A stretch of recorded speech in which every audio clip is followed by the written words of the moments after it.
Sveiki visi, esu Emilija. Dabar kviečiu jūs įsivaizduoti, jog esat protingesnis už Einšteiną, tačiau niekas iš aplinkinių jūsų nesupranta. Tai bent iššūkis būtų.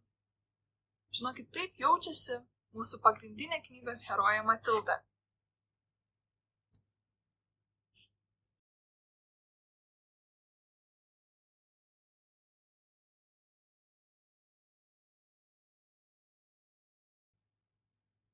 Kviečiu su manimi nukeliauti į paslaptingą pasaulį, kuriame stebuklai tampa kasdienybė.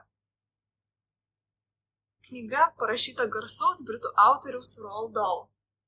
Tai ne tik istorija apie unikalią mergaitę, bet ir nuostabi pasaka, kuri paliks jūsų širdį sušildytą ir besišypsančią. Roald Dahl yra žinomas britų autorius, kurio knygos yra tapusios modernia vaikų klasika. Jis yra žinomas savo unikaliu humoro jausmu ir neįtikėtinai vaikišku požiūrį į pasaulį. Jūs sutikite, kai tik išgirdote žodį Matilda, tikriausiai iškart pagalvojate apie matytą filmą, o galbūt matytą miuziklą. Jūs visai nesuklysite, tai ta pati Matilda, mergaitė, kuri nuo pat mažens buvo sužavėta knygomis. Ji nuo pat mažens lankėsi bibliotekose ir dabar aš norėčiau perskaityti vieną trumpą ištrauką, kuri puikiai apibūdina Matildą. Cituoju. Ta diena, kai tėvas atsisakė nupirkti Matildai knygą, ji viena išsiruošė į viešąją miestelio biblioteką. Atėjusi pasakė bibliotekininkai poniai Phelps savo vardą ir paklausė, ar galėtų čia pasėdėti ir paskaityti. Ponia Phelps šiek tiek nustebo, kad tokia maža mergytė atėjo be tėvų, bet mielai leido. Nors Matilda yra tikra stebuklų kūrėja, tačiau net ir patiems linksmiausiais tenka susidurti su iššūkiais.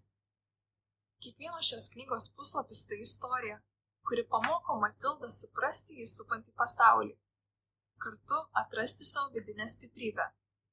Ji moko siekti savo svajonių ir užsibrėžtų tikslų, įveikti sunkumus ir drąsa dalintis su kitais.